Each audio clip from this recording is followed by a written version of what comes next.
Do you remember your first time playing this game? I do. Well, mostly, anyway. You see, I had cut my teeth on things like Final Fantasy, Chrono Trigger, and as it was known at the time, Dragon Warrior, now Dragon Quest. RPGs were a great time sink on a gray and rainy New England day. You're telling me I can not only watch a story play out like a movie, but I can also kind of play a part in that little story?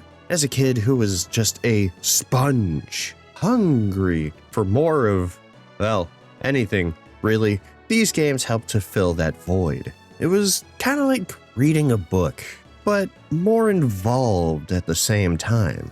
Now, I'm not gonna sit here and lie to you and say that I understood everything that these games are saying. Many of the stories being told to me through these games were just maybe a touch too advanced for the age I was at. Like if you had talked to 9-year-old me about Final Fantasy VII, I doubt you'd get an answer about the deep meanings and themes.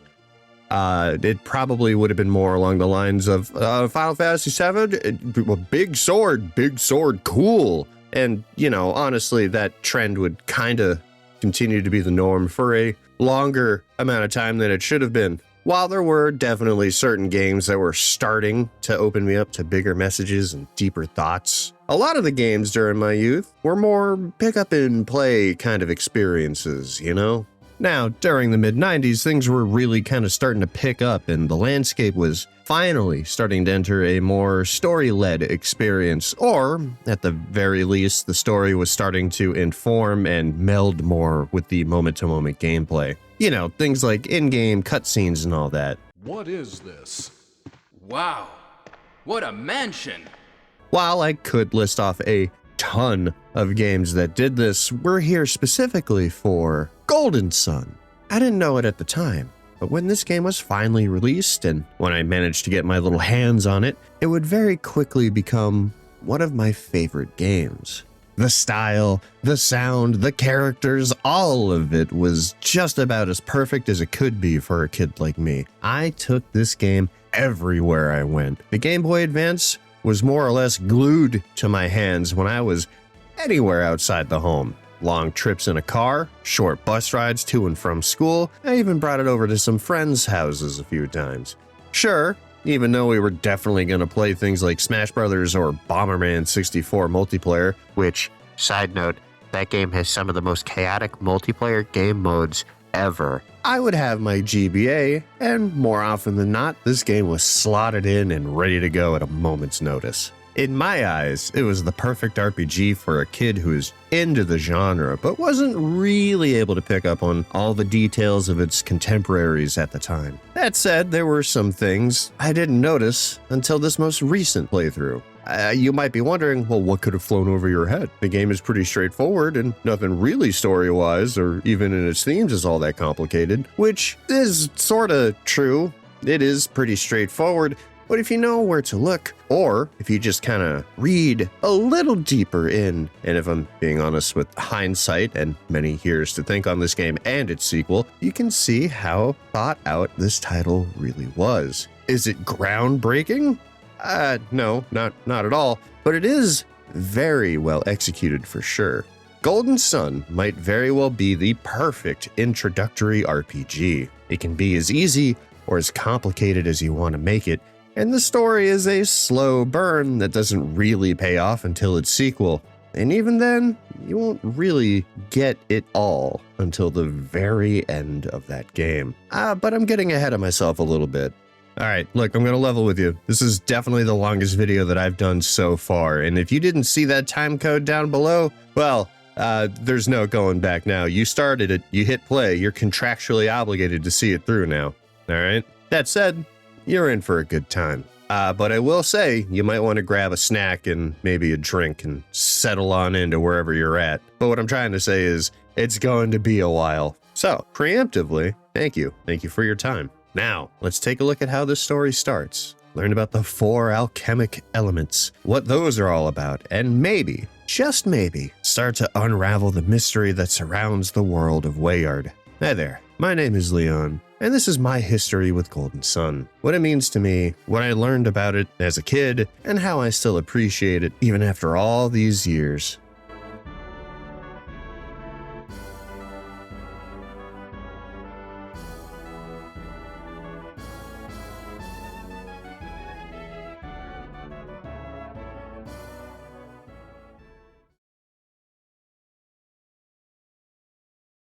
Alright, so for those of you that don't know, Golden Sun was made by Camelot. No, not King Arthur or the Knights of the Round Table. It's a whole different group. Who are they? Well, they've been around for quite some time, in one form or another. I won't get too deep into the studio history, but if you like Waluigi as a character, then you can thank Camelot for that. They made a game way back when called Shining Force. I don't know, maybe you heard about it. It's fairly loved in the right crowds. And before that, they produced a game called Shining in the Darkness. Nowadays, they mostly make Mario sports titles, hence the Waluigi thing. They were, however, at their core, a studio that wanted to make RPGs. I mean, take a look at the Game Boy Color versions of things like Mario Golf and Tennis, or even the advanced games. Those had basic RPG-like elements, and honestly, I always kind of liked that about those games. Also, the music, regardless of the system it was on, is killer. Those Mario sports titles didn't have to go so hard.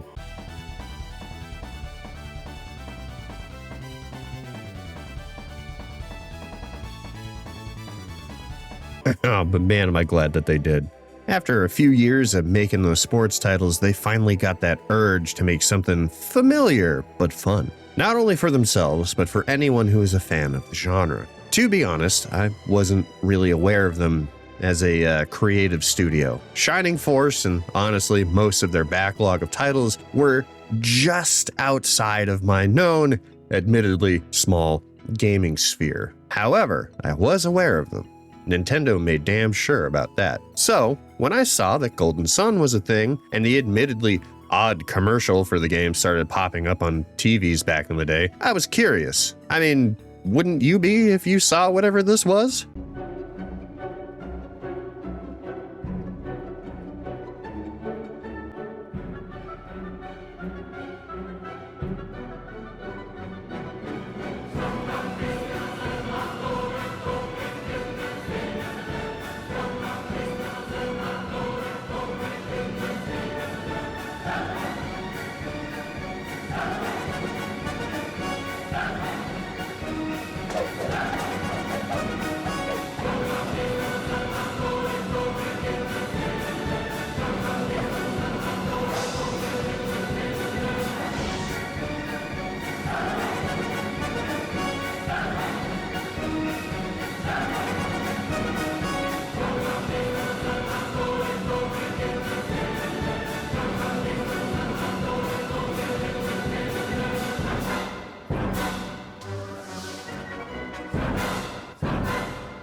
What even was that? It had basically nothing to do with the game, really. But I mean, that was kind of normal back then a bit, right?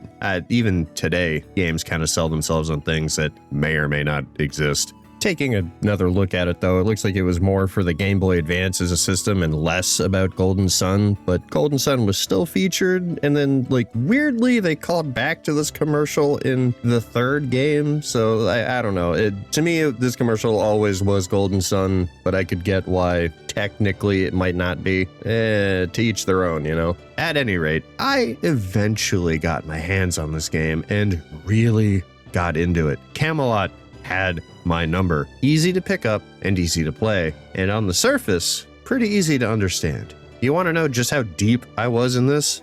I remember back in I think it was the 7th grade?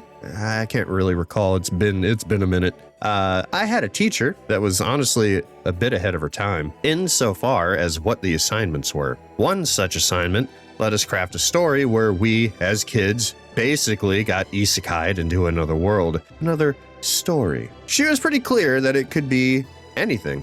Book, movie, comic, even a game. You better believe I used this chance to drop my little nerd self into the world of Golden Sun. Why? I don't know, man. Why not? It's such an interesting world, and as a kid, it was just brimming with possibility. Plus, I mean, the intro to Golden Sun alone has such a crazy hook. It's It's the perfect quick write-up for a kid, and with enough showmanship or, just childlike confidence, you can even get the adults interested in it.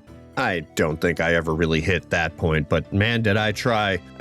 Surface level, that's where I was at around this time, and it was just that impactful to me. So, fast forward, I don't know, a quarter of a century. That's 25 years, by the way. And I know it's currently 2025, and this game was released back in 2001, but, let's just round that up a little bit, yeah? This game can legally drink, rent a car, got kicked off its parents' healthcare. Oh, man, that's brutal. Off topic. Anyway, all this time later, and I'm still thinking about this game, writing about this game, producing a video and art for this game. I wish I could explain. I mean, I'm trying, but I don't know. Why does this game have such a hold on me like this? The sequel also pops into my mind regularly, by the way. They are intrinsically tied to each other, right? All this time, and here I am. Here it is.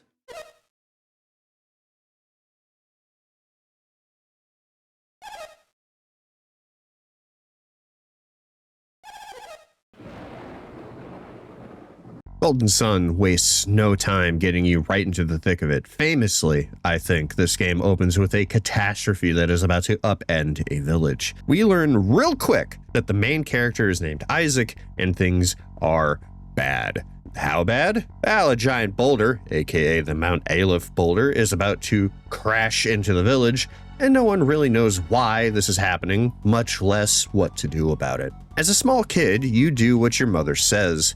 She grabs you and a traveling cloak for the inclement weather outside. You get asked a basic yes or no question, and right off the top, this has got a ton of personality baked in with these simple but very clear yes or no portraits. On this subject, I really enjoy the little sound bites for each character's, talking.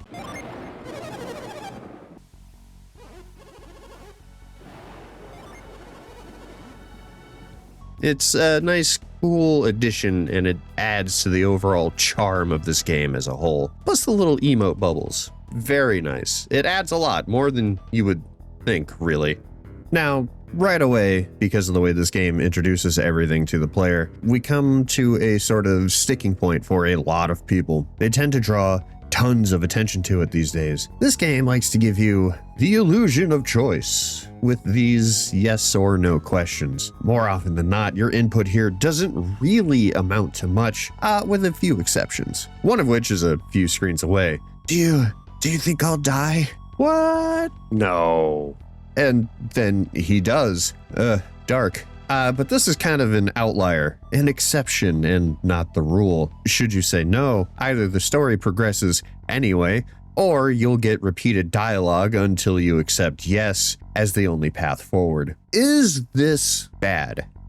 No, not really. A bit annoying, perhaps, for people who want a bit more agency, but this is one of those situations where I think the devs just kind of wanted you to be involved to some degree. Kind of what I think they were going for. I could be mistaken. You get told to head to the center of town while the adults try to assess and mitigate the damage that's happening to the village. It won't be long until you find Garrett, your little buddy. In an effort to follow your mother's directions, you try to get to the center of town, but seemingly at every corner, you're gonna get stopped. Tensions are running high. You see people trying to hold the boulder back. People are getting crushed by other smaller rocks. Perhaps the most harrowing in this situation, Isaac's family and another family trying to rescue this kid, Felix, from drowning in the river. Still trying to make your way to safety, your mother asks you to go find somebody, anybody, who might have some psi energy left to help. She informs you that Jenna has already gone to the center of town and to meet up with her,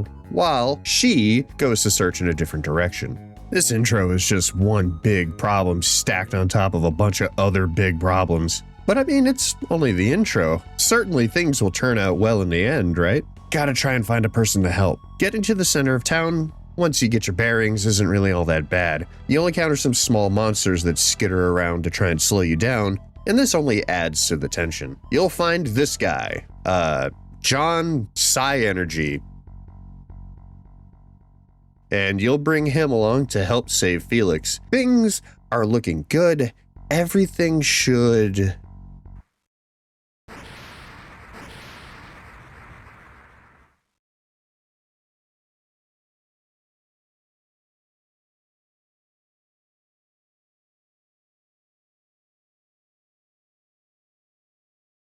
It was at this moment, as a kid, I knew I was going to be in for something. Maybe nothing new, but it was unique and new to me. It's easy to look at this as an adult and really take in what just happened. I actually sat here for a while and just kind of absorbed what this game had just shown me.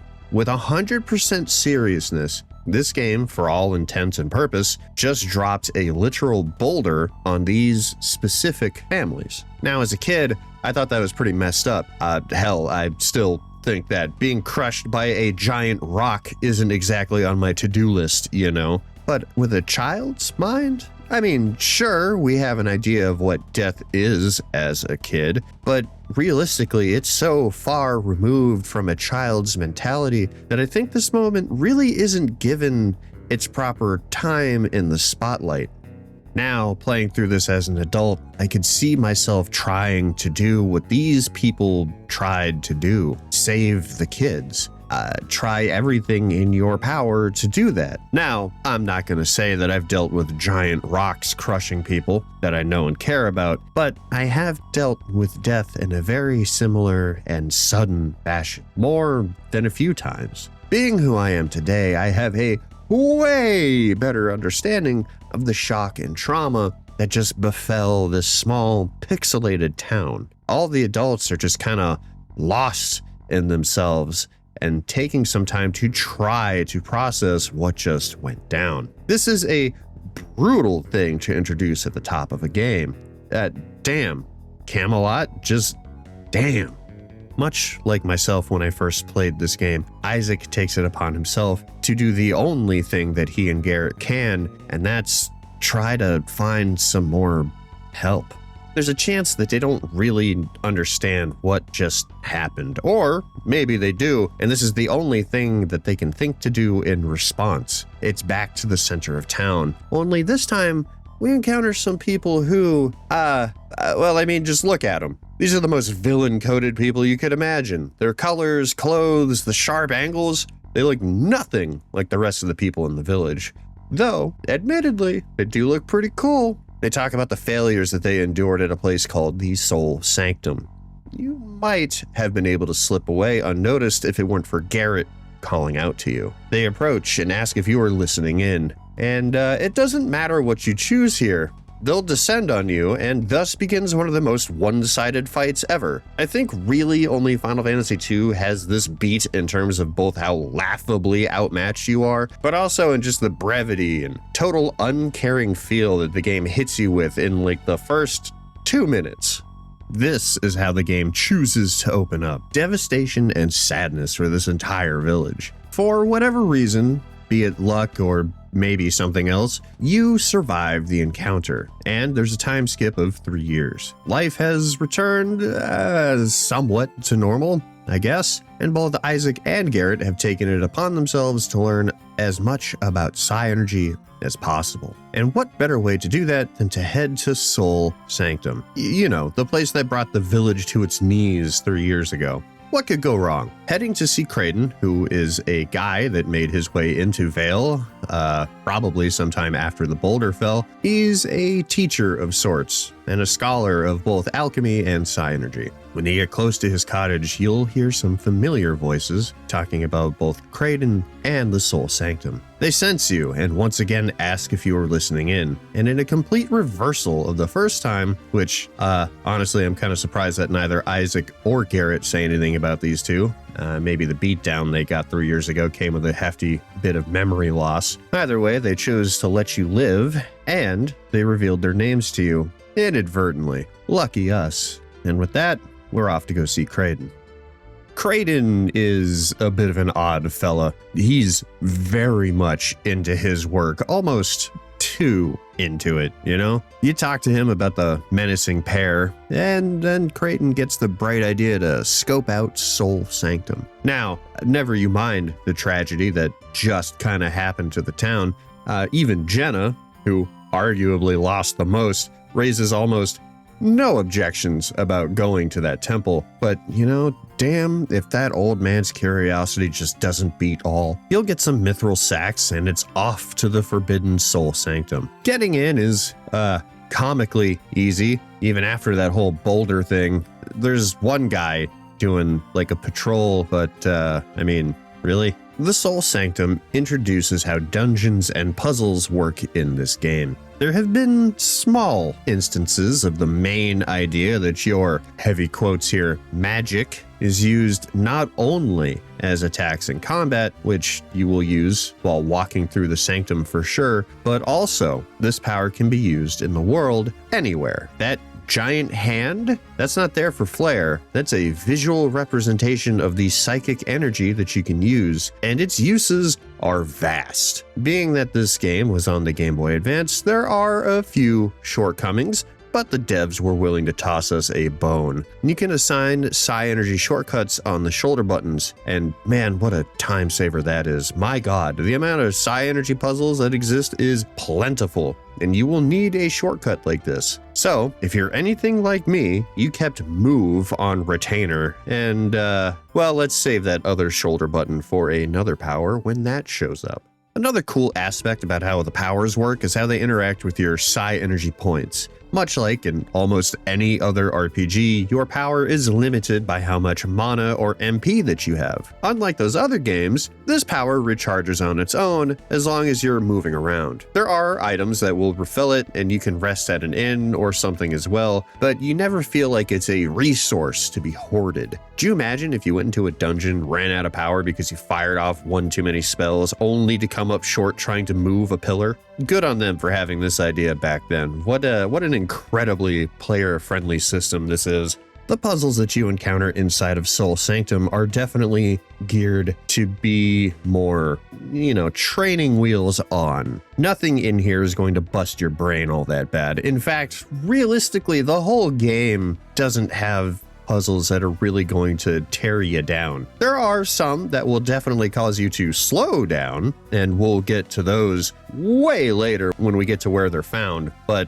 overall, the puzzles in this game are easy, I guess would be the right way to describe it. They're pretty easy. This isn't going to be like Myst or anything like that. If you've played any game that's in remotely the same genre, you'll be good to go. All that to say that the puzzle that triggered the Mount Elf boulder is one that you can also accidentally trip. Thankfully, though, Kraden stops you from making a terrible, catastrophic mistake. The final Sol Sanctum puzzle reveals some sort of gate, and in that gate lies the items that both Saturos and Menardi were looking for, the elemental stars. This place has some fantastic music. I love the Elemental Stars theme. It fits the mystery so well. Upon seeing all these elemental stars, and with Jenna's brilliant advice, Kraden asks that you go collect them all and place them in the mithril sacks that he brought. So, you do that. Getting one will cause a path to open up to the next one, and that trend continues. It's barely smooth sailing. Except, well, Saturos and Menardi, some dude in a mask, and another guy named Alex show up. They take Kraden and Jenna hostage, and you hand over the stars that you've collected, and they ask you to get the remaining. During this kerfuffle, you learn that the masked guy is actually Felix. Turns out he somehow managed to survive the boulder and is now working with these people. Why? So many questions. He has to know that they caused everything, killed the rest of his family, or maybe he doesn't know. Maybe they tricked him somehow. Either way, he's dead set on helping them, though he does intervene to stand up for his sister, so there's something there.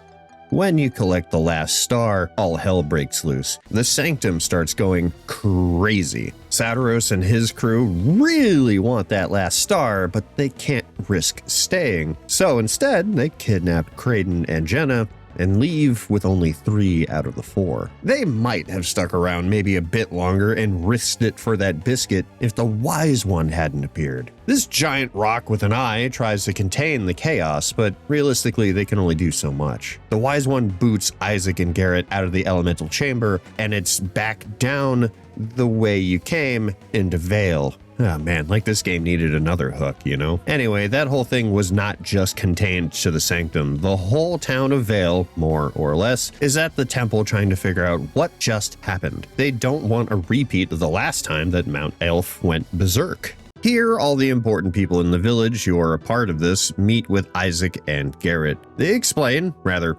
comically, what happened, and you get a quite literal call to action. You can say no, and the game will end on a rather bleak note. It's kind of funny. If you do, though, decide to play along and accept the call, you start the game for real. The training wheels are coming off, and it's time to move on to bigger and better things. You can take some time to talk with these people and hear some extra dialogue. The temple elder has some interesting things to say. Communing with the wise one, he seems to have learned what needs to happen, and he says that Felix has a terrible destiny. But Felix isn't the main character here. Isaac is. Isn't he the one who's gonna fight for the world? It's an odd detail to see at the start of the game like this, but all right. The whole town will gather and sends these two kids off onto their journey. And that officially starts now. Sort of. We'll end up getting the very last tutorial that the game has to offer. And honestly, it leaves a bit to be desired.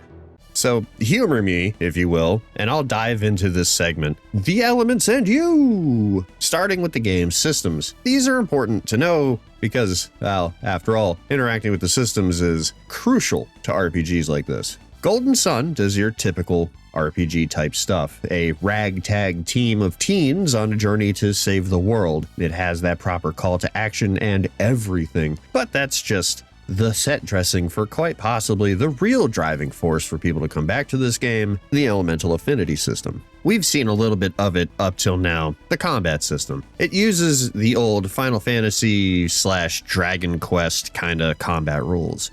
Crunchy hit sparks and other effects that the GBA could do. A pseudo 3D-like camera for the battles, and the music, man, that music. Every fight feels good.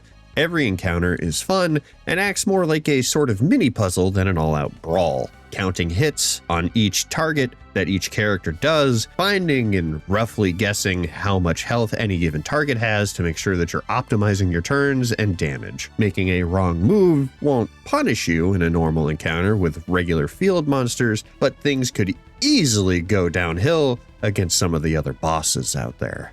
Everything starts with working around not only your characters, their gear, but also their magic or psi energy, and it is important for sure. But how you choose to manipulate affinity may be even more important, assuming of course that you choose to even do that. The affinity system is both complex, and should you choose to make it so, the easiest thing to utilize. This is where I think most players who have experience with this title tend to find the most replay value, or at least where understanding the character systems becomes the real end game.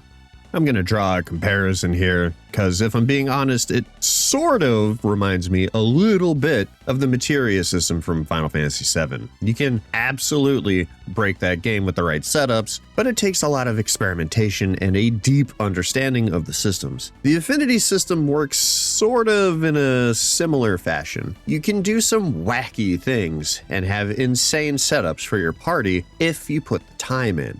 At the end of the day, it all accomplishes roughly the same things, but man, oh man, can you customize nearly every detail about your characters. I've been dancing around it a bit here and there, but let's tackle this beast, alright? Each of your characters starts with a basic title, job, I don't know, something along those lines. Let's call it a class. It's their base elemental affinity. Isaac is Earth, or Venus in the game's world. Garrett is Fire, or Mars. Ivan, who you'll meet soon, is Wind, or Jupiter. The last character, Mia, is Water, or Mercury. Each one comes preloaded with that element. So, at base, they will always have that, no matter what. You can change their elemental affinity with the Jinn, these little guys.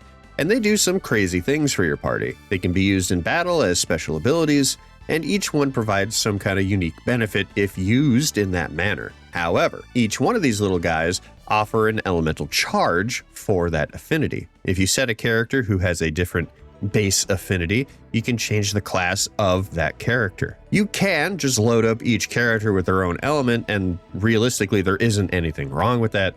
Honestly, That's how I get through these games. But if you do that, you'll end up boosting the stats, and with each new level up and Jinn added, you'll change up what psi energy that character can use. Sticking to each character's elemental affinity will keep them on that same class line and give them all really powerful psi energies. But variety is the name of the game, and you can double element or even triple element each character, and have all, more or less, be in a very similar class. Now, you might ask, what is the downside to all this class and element shifting? Well, doing this limits you in how you approach each major encounter. If you load everyone up with certain elemental affinities, you create small, strange pockets of sub-elements. If you use a Jinn that's holding your current class setup together, you will swing wildly into another class type, and it's going to shift up everything about that character. So, the game becomes more like a puzzle in combat scenarios. All your stats, powers, and buffs can change on a dime if you launch a Jinn attack. Now, you would think that that's all there really is to this. Use the Jinn to change classes and gain new powers and whatnot. And technically, that's true, but there is a whole other set of game mechanics surrounding these little fellas. Using a Jinn skill will change your character's elemental affinity for sure, but it also puts that Jinn into a set state. In that state, you can choose to either reset the Jinn and give yourself that boost back to your preferred class, or you can hold on to them in this state and unleash them as summons. Using them as summons, you'll gain elemental boosts based on the element of the Jinn that you summoned. So, using a single Venus Jinn gives an Earth power boost to the character that summoned it. The amount of the boost is determined by the amount of Jinn that were used to summon it, capping out at 4 Jinn in a single element type for a very powerful summon ability. You can't mix and match the Jinn here for combo summons. Not in this game, anyway. But later on, the sequel, well, that's another video. Combat encounters can be handled fairly easily based on, well, what kind of encounter that you're in. Regular field monsters, your basic fodder type encounters, can be dealt with if you manage your team and pay attention to the combat rhythm. More often than not, just a few regular attacks can and will take out most of these creatures. Now, if you're outnumbered by a large force and/or some bigger, more tanky monsters show up, this doesn't really happen out in the field all that much, if ever, but in certain dungeons, definitely, you'll find some tough encounters. And these will pop up every now and again. Those are the scenarios where you might want to unleash some of that strong psi energy and/or a Jinn or two. The real meat and potatoes, however, are the boss fights.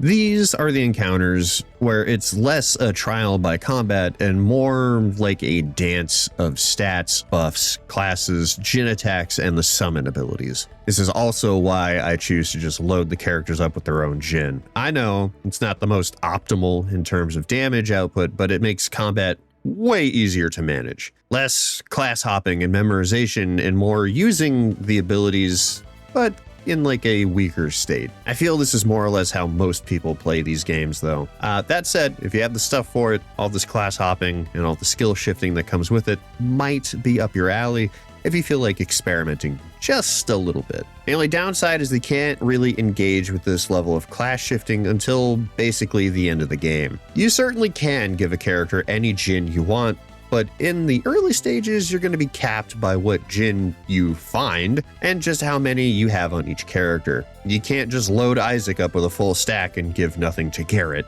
Everyone needs to be within roughly 1 Jinn of each other, so, keep that in mind. Gear and equipment also plays a fairly large role in how combat goes. Obviously, stronger gear, both offensive and defensive, is good and will help you survive each fight. However, certain gear, mostly weapons, are artifacts. This equipment type comes with added benefits, mostly the unleashes. Think of it like a critical hit in other games, or even this game. This game still has critical hits, and those are in addition to and not in replace of. A crit style attack with an artifact gives additional effects, ranging from AoE, status effects, or literally calling down a giant sword on your foes for free. Artifact weapons make sure that you use a healthy amount of straight up fighting and take stress off of your psi energy usage, which is about as perfectly balanced as you can get. Another great call, seeing as how psi energy is used outside of combat for puzzles. All right, that's enough of the combat and stuff. It's a ton of fun, and I'm sure you can make a whole video out of just this topic alone if you really wanted, but we got a whole story to break into, so for the sake of brevity, we have to move on. But one more thing before I forget. Going back to the Jinn, if you use them as a summon, they'll enter standby mode. They will self-recover and go back to being ready. And depending on whatever setup you have going on, this is going to cause your classes to kind of bounce around a little bit. Hence that whole dancing thing I said boss fights were. It really does come down to the rhythm that you set. And if you break that rhythm, well, some fights aren't going to go your way. That's for sure. Right then, moving on for real this time. Outside of Vale, you're going to meet up with Flint here, the first Venus Jinn. All right, look, I know I said we'd move on, but I have a few other things I gotta mention. Sorry, but I'm sorry, I have to do this. As a kid playing for the first time, I hadn't really encountered that word written out like this before. So, for a long time, maybe way too long, I had always thought that the D in Jinn was a letter that you would pronounce. I can't have been the only one to do that, right? Accidentally call them Djinn. A similar thing can be said for something like psi energy. I've heard it pronounced like synergy, which is fine, I guess, but to me that doesn't really sound quite right. Like calling it synergy sounds less like psychic energy and more like, I don't know, you're at a business lunch or something. So because that's less of a cultural thing like Jinn and more of a personal interpretation, I'll be sticking with psi energy.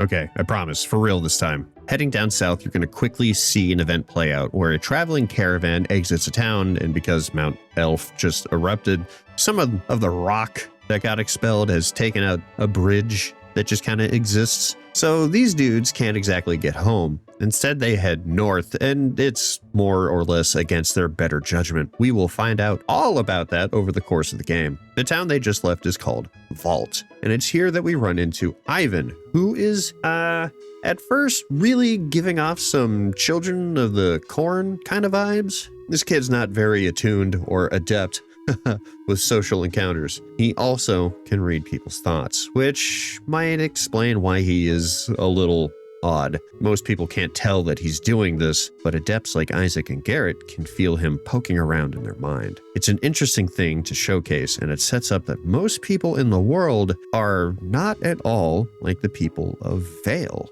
Vale seemingly has nothing but adepts living there, so up until this point you wouldn't have been wrong in assuming that most people are adepts as well. Ivan and the town of Vault, however, prove that this is not correct. Most people are just that, regular people. Good information to keep in the back pocket moving forward. Ivan says that he got left behind because a very important staff was stolen on his watch, and it's his responsibility to try and get it back. He also ends up prying just a little bit into what Isaac and Garrett are doing with their quest. In doing so, he also finds out that Hammet, caravan leader, went north to the town of Lunpa. And we learn that this was a terrible idea. Lunpa is a town of thieves, or it was at the very least set up by a very infamous thief named Lunpa. This was a bad call, and one that they kind of knew about, and yet they went to that town anyway. I don't think Hammet is as good a businessman as he purports to be. Anyway, Ivan and his mind-reading ability is key to finding the group that stole the staff. Yep, you certainly need that ability, and definitely not your eyeballs. Look, I know I shouldn't judge people based on appearance, and that's true in the real world, but in the land of video games, and these purple bastards stole that rod. I mean, look at them, they're purple. However, to figure that out, you're still gonna have to read their mind. Right, so now that we have Ivan with us, and he has his mind read ability, this is the second skill that I have more or less bound to the shoulder buttons at all times. What's even more interesting about this is that each and every character has secondary dialogue that you can only see if you choose to read their minds. You'll get called out for this later, by the way. That aside, super neat. And it helps identify other adepts. You never know who will show up, or where, for that matter. Using some teamwork, we find that the thieves had all the stolen items. One quick battle later, and not only does everyone get their stuff back, but Ivan gets that staff. one small quest down and one larger one to go. Ivan says his goodbyes and we move on to the next. Parting is such sweet sand. He's back. That was a short-lived parting.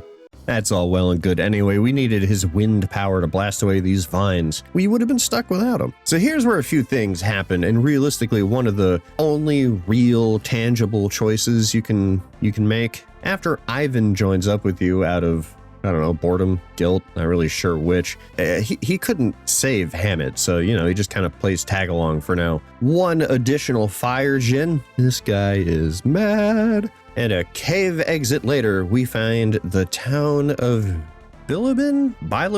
I'm just going to call it Bilibin. Right after entering the town, we can see this little tree just kind of in the town gate. Strange place for a tree to be.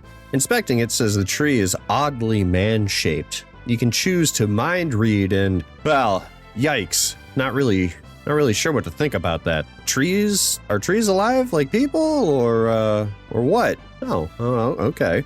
That's so much worse. Mind read can get you up to speed pretty quickly. This one guy's not only tells you about the tree man curse, but also that Lady McCoy might be to blame.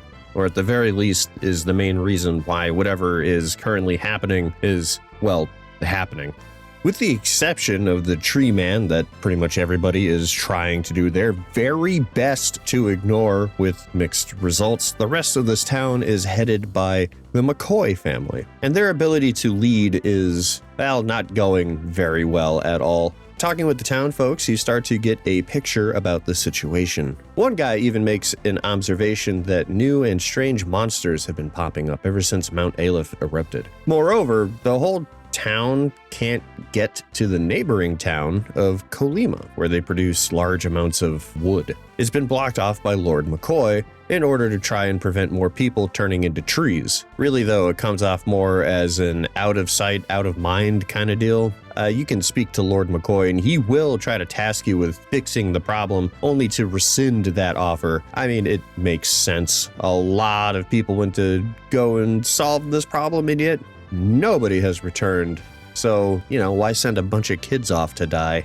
Ignoring McCoy and heading east anyway because one of the guards is like, you might not need the key to get through the barricade that they set up. Turns out to be true. It's not very impressive. Very easy to bypass this little blockade here. Also, a tower of tree people. Odd formation for them to be in, but it's fine. They're not really going anywhere. Moving east of that blockade, we find a forest and the town of Kolima. Here we can see a scene play out. Tret, the guardian tree of Kolima Forest, is the one who has been cursing people. This entire town's population has been turned to trees, and we get a front row seat as to how that happened. Now, just a little while ago, I said that we can make a choice that has some tangible effects on the game. It's not super game-breaking in the long run, but if you want a challenge up front and then kind of get a reward for your efforts a little later, then this is the choice to be made.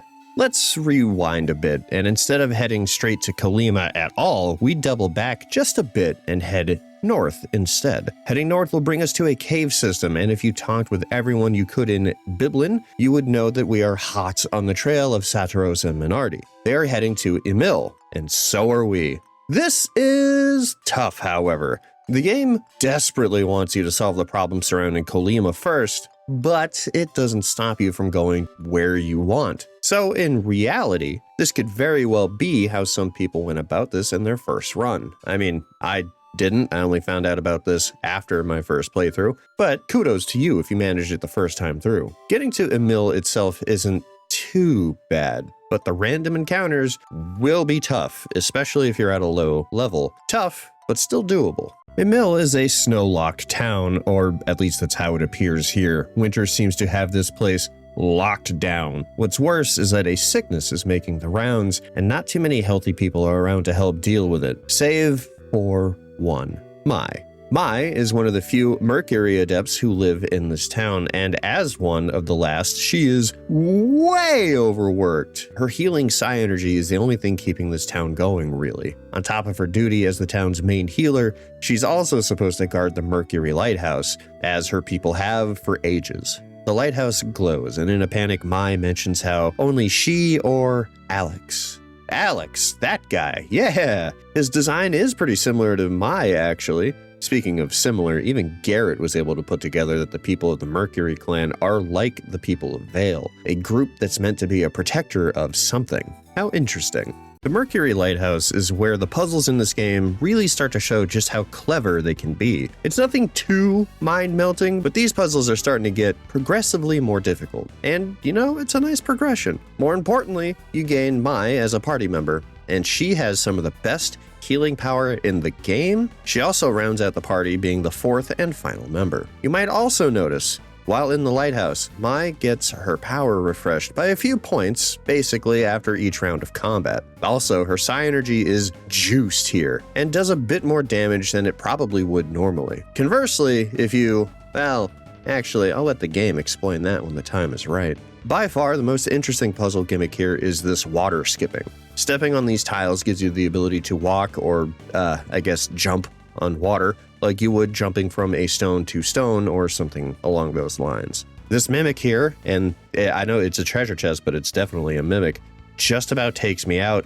And that was awful. That was scary. Coming here at this low a level was a risk, and what a risk that is. I will say, though, it is neat that there are no encounters in the puzzle rooms, so you can take your time solving these things without having to worry too much about anything else. It's a nice touch, really, given how battle-hungry this game is. Seriously, the encounter rate is off the charts. It's kind of a welcome relief. I definitely had to make a run back to town because that mimic nearly took me out. It was brutal. After that little detour, getting through the rest of the lighthouse really wasn't all that bad. A couple of close fights and some decent puzzles later, you reach the top in a rather dramatic fashion, except for Isaac. Anyway, he's kind of just flailing about. Everybody else just kind of floats up. It's too late, however. The lighthouse has been lit. We get a bit more background on the various clans and protectors of, certain things, and that's kind of a nice touch. Felix is here, along with Creighton and Jenna.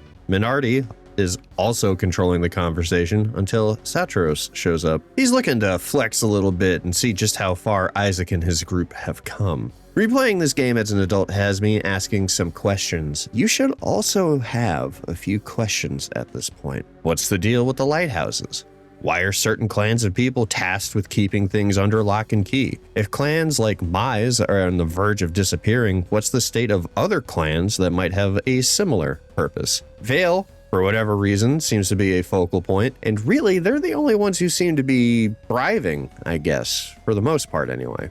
Ever since Mount Aleph erupted, though, things have been going downhill for seemingly the whole world. All the new monsters popping up, tree man curses, and, all that. That might just be the start of the chaos that, if left unchecked, could bring the world to its knees. The healer in Vale said as much. This world is ours to save or to destroy. Our inaction may bring about its destruction. Hold on to these thoughts. These are questions that seemingly have very plausible answers, right? Isaac and Garrett's inaction seems obvious. It's why he can get that fake out ending at the very start. But then why, why does the world seemingly end in that ending? If they never leave Vale, then you would assume that Satros and Minardi will succeed in their quest to light the lighthouses. And I mean, that's very clearly the bad outcome, right? That's the problem we need to take action against? Well, maybe. But I think the real question is, what now? One of the lighthouses has already been lit, and there really isn't any way to undo this, at least that we know of right now. Remember, though, once all the stars were taken from Sol Sanctum, calamity befell Mount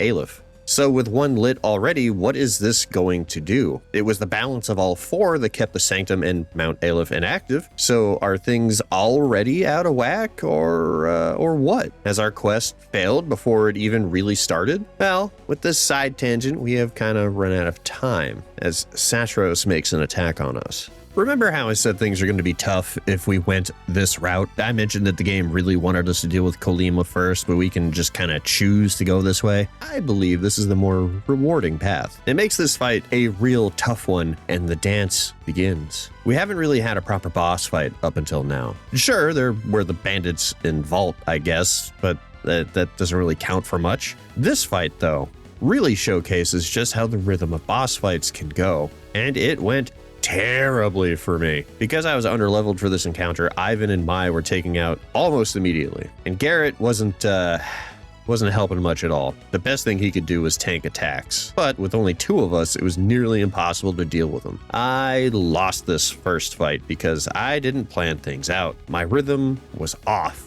and I paid for that. I restarted and made my way back up.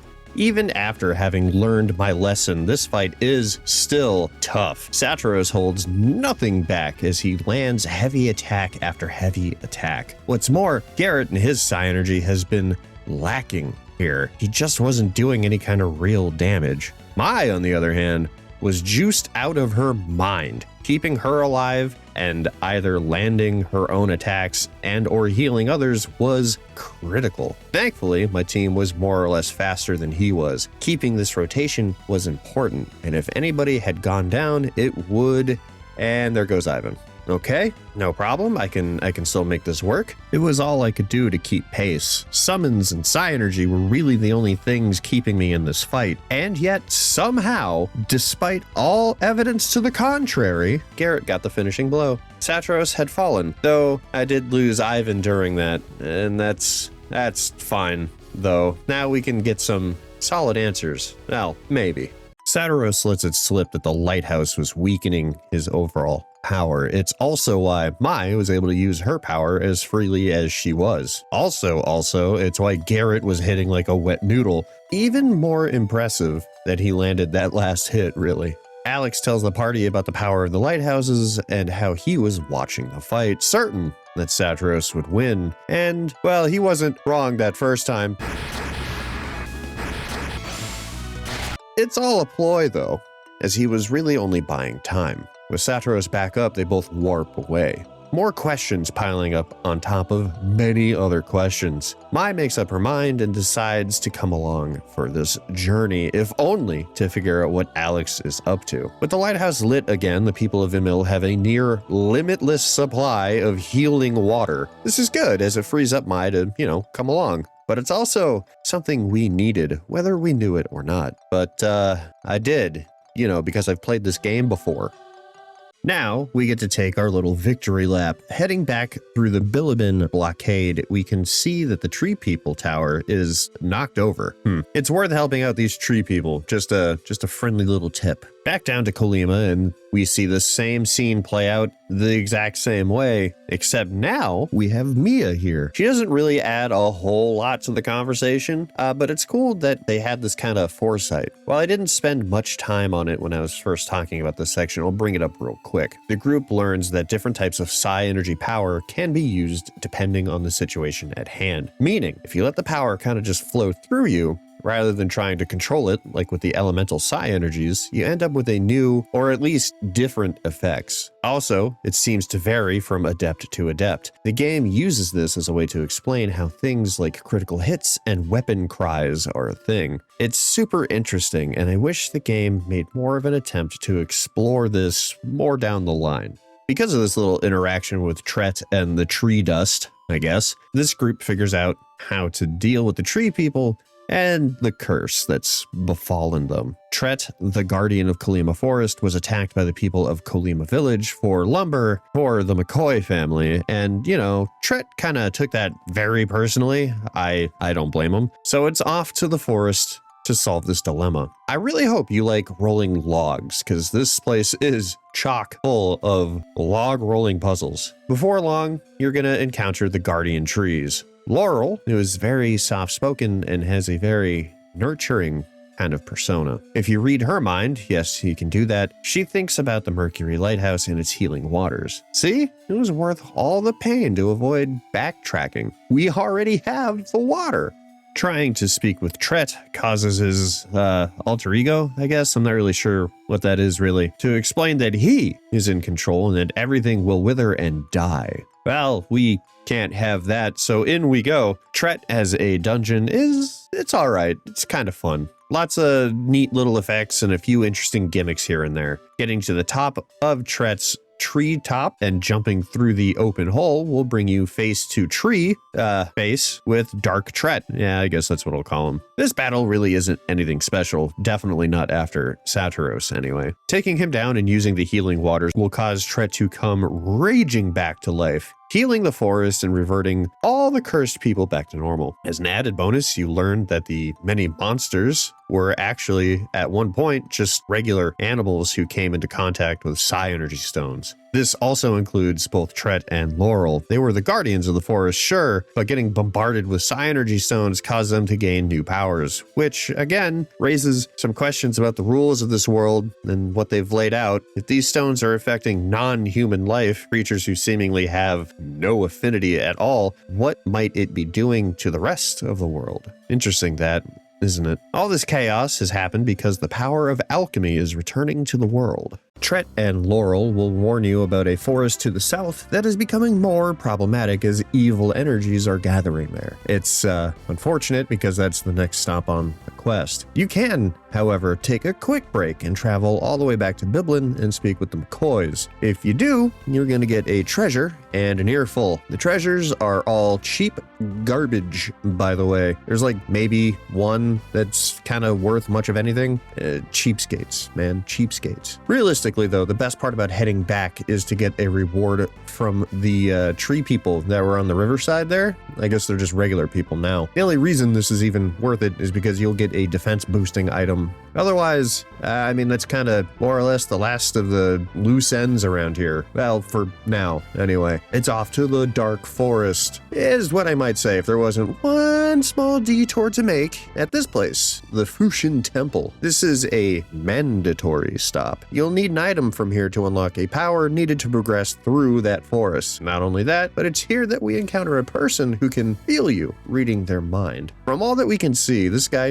doesn't really appear to be an adept of any kind, yet he can transmit thoughts and read minds just like Ivan can. We can infer this because he calls Isaac by his name when no names were ever used. The plot thickens, it would seem. He tasks you with clearing a trial in the grotto below. Lots of small puzzles and more logs. All of it leads to an item that will allow you to force push an object, knocking it over or, just kind of giving it a good smack. Master of the temple congratulates you on gaining this power and then dives into an explanation of it, calling it ki as opposed to psi energy or anything of that nature, which to me kind of opens up a whole new set of questions. Those being, what if this power that we know as alchemy is maybe a bit more widespread and could have several names, and with that, many ways of using that power? Moreover, could the manifestation of power like we saw in Kolima be how other people of the world use psi energy on a regular basis? How many other names does it go by? How many other adepts are there really? At this point, what even is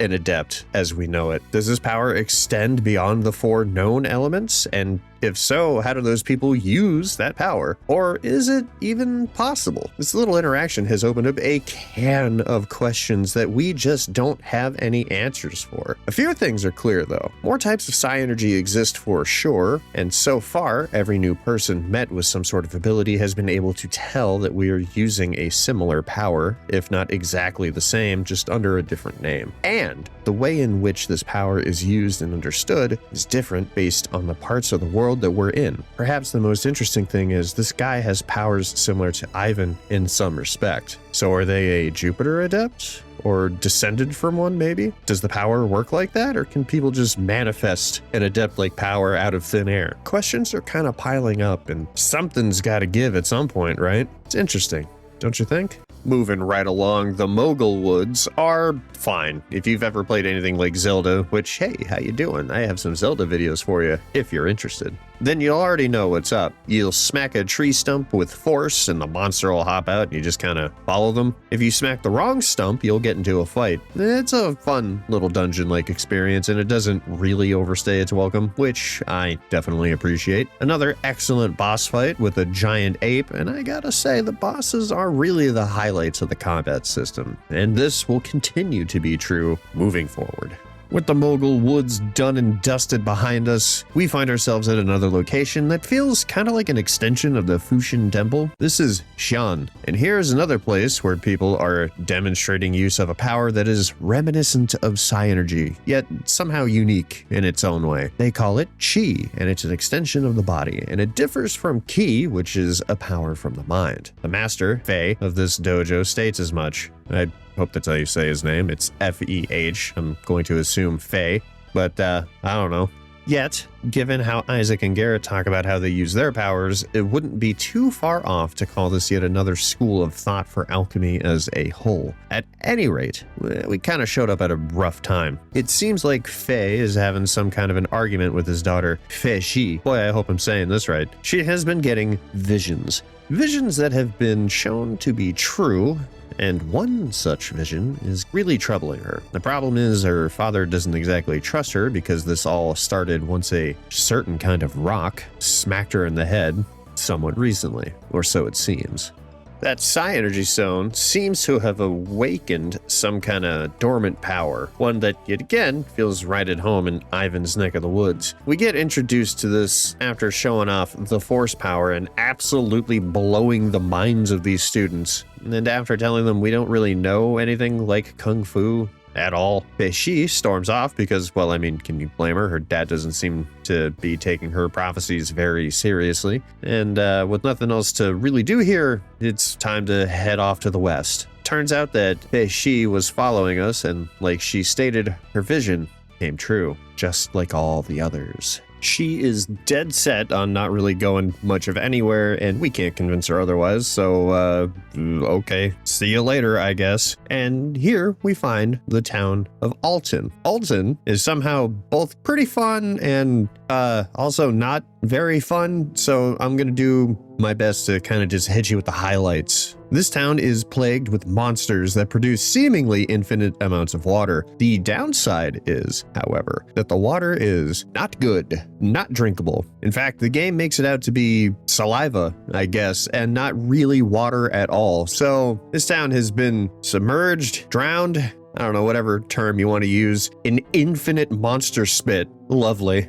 Clearing out these little mini bosses will lower the saliva level in the town, which slowly lets you gain access to more and more of the town's resources. The mines you navigate through are interconnected and have some mine carts you can ride like an old Donkey Kong Country level, although honestly they act more like some of the mine carts in some of those Zelda games. You know the ones. Honestly, there's a few decent puzzles in here. At the very bottom, you'll find the boss monster, and behind it, you'll find a lift stone in these conspicuous ruins. Don't read too much into it. The lift stone's gonna let you pick up some boulders, and there have definitely been more than a few boulders that we've seen elsewhere in the world, up to and including our hometown of Vale. So we might have to double back at some point. Once you clear out Altin, the music changes, and the town is more or less back to normal, minus all the stuff just absolutely soaked with monster spit. So exit the mines, and it's on to the next spot. All right, so good deed done, and we can enter the next little area. This place is called Lama Temple, and much like the last few areas, with the exception of Altin, I guess, this is another Asian-themed temple of sorts. This guy is trying to meditate, and damn, if I don't feel that in my soul, I'm also hungry, my man. I feel you. This temple is headed by Master Hama. She straight up says that she's a Jupiter adept, and so is Ivan, much to his shock. She, just like the leader at the Fushin Temple, already knows about Isaac and his group, and she's looking to pass down a skill called Reveal to Ivan. It's why she stayed here at this temple, but she's not 100% sure that it would work. You see, she already tried to do a similar thing with another girl, and it didn't really pan out. Or so she thinks. Fei Shi shows up and says, nah, actually, it totally did work. All I needed was a giant weird rock to hit me in the head, and suddenly we're good to go. Which, again, I mean, does this mean she was an adept the whole time? Because Hama seems to think otherwise. She just kind of assumed that Fei Shi had this ability intrinsically for some reason. She also tells the group that Silk Road was blocked off because of Satoros and his group. She, much like the healer at Vale, says that Felix has a terrible burden. This confuses the group, but it kind of gets shrugged off for now. There's also some sort of relationship being hinted here between both her and Ivan. Nothing outright gets revealed, except that Hama can in fact pass reveal down, but it's heavily hinted that Hama is Ivan's mother. Reveal is a very useful power, and you can always tell when to use it because of either a circle of things and or some small outlines of dots and dashes that are on the ground. This will become very apparent in the desert that we're about to enter. But first, let's help out Hama and Feshi and, I guess, Hesu? This guy's been under his boulder for a minute. I hope he's all right. It takes us no time at all, and it benefits us greatly later. For now, though, once you help them out and you get some additional dialogue that fleshes out Ivan and Hama just a bit more, and, you get to make fun of Garrett, so that's a pretty good time, I think. This desert is just, I don't want to call it bad, but it's rough, man. It's got several hidden oasis. It's got several of them. Little pools of water that you can use reveal to find and dip your little toes in when you get a little too hot. But be careful, not every single one of these circle outlines is an oasis. If you reveal it and you're standing in the middle of it, which you might be, chances are you're gonna find yourself getting into a fight with a mini boss antlion. And they're super thrilled about it.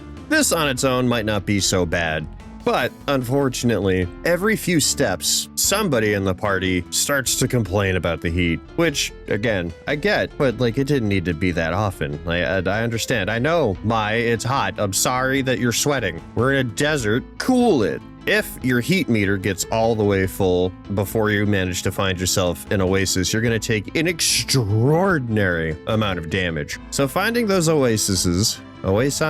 finding an oasis is vital. Ooh, God help you if you manage to take damage like that and then slip into an antlion fight. That's a setup for either outright failure or, at the very least, an incredibly difficult fight. If you can manage this area, though, you'll be alright. Just be careful of the antlions. With the desert behind us, we finally reach Kalay. If that name sounds familiar at all, it's because, this is the merchant town founded by Hammet. Ivan's able to get us in to see Lady Leanna and get filled in on what's been going on with Hammet after we saw him head up to Lunpa. Turns out he's being held captive, who could have seen that coming, and is being used to extort gold out of Kalay. It's also during this conversation we learned the naming convention for the descendants of Lunpa.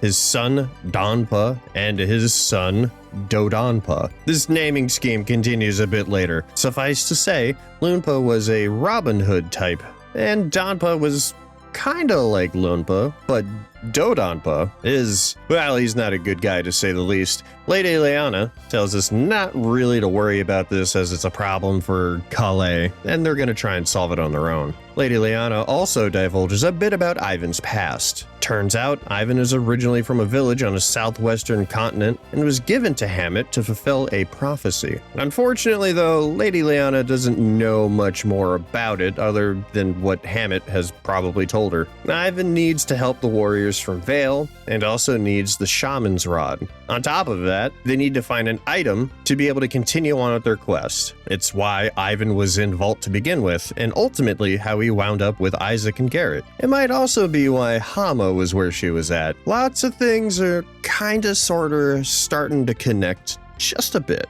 It might also be worth considering that the town of Kalay, outside of just being a trading hub for this part of the world, could also be subject to Ivan's destiny, as it was founded to trade silk between Shan and Tolby. You could make an argument that a great many things were preordained because of this prophecy. That said, don't think too much about it. Not now, anyway. It's off to the next part of the journey, after all, and perhaps the most infamous part, the boat segment. You see, every year, the town of Tolby holds, an American gladiator-style tournament of sorts, Colosso. Because of that, tons and tons of people show up to not only try to win the competition, but, just to watch it for entertainment reasons, Think of it like the tournaments from early Dragon Ball, the Budokai Tenkaichis. Anyway, because it's such a huge deal, boats are always running between Kalay and Tolby to get as many people there as possible. This is a pretty decent spot to take a bit of a break from the main adventure and maybe head back into earlier parts of the game to pick up some secrets and the like. I went back to Vault and Vale to round out some missing gin and a couple other smaller items. Also, a small, very missable story segment involving both Isaac and Garrett. Checking in on their families is a nice little heartwarming kind of ordeal. Mostly. Isaac's mother isn't doing so hot. She's bedridden with some kind of a sickness, it seems, but she tries her best not to make Isaac worry. It's nothing that's going to change anything in terms of the overall story, but it's nice to see, and it makes the world feel just a bit more alive and lived in, you know? Little bits like that make this game fun to come back and experience.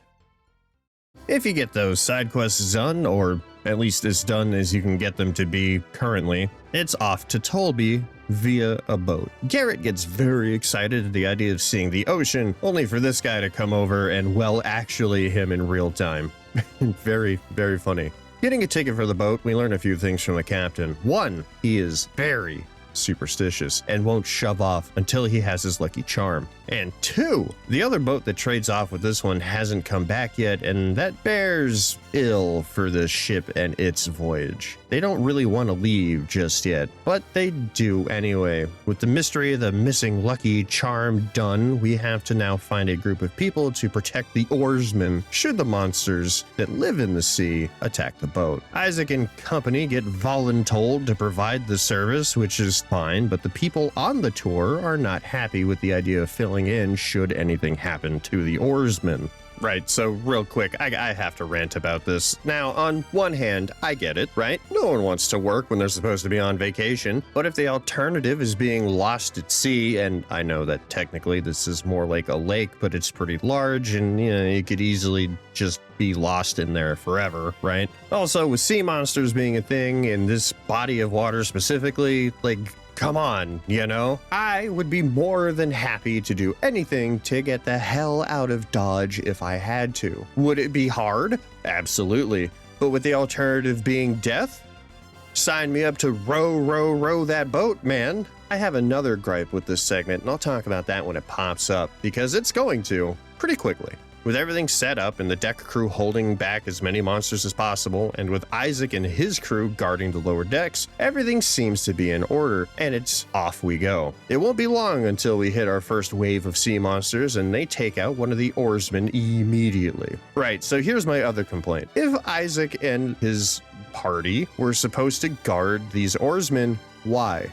Oh, why are they not either holding guard at the top of the stairs or at the bottom of those same stairs? Isaac and crew only run in after they get boarded and after they lose a man to the attack. I don't know if any of you out there have ever held guard at a post, but I have more times than I can count, and this is not how you do that at all. But hey, you know, game's got a game, I guess. So with one man down, you need to replace them. And here's the little fun thing you can do. You can just find the right-ish people for the job, or you can sabotage the boat. Picking the right people for the job will get you through this segment faster, which is great, but if you pick the worst people to do this job, you might just find yourself a little secret.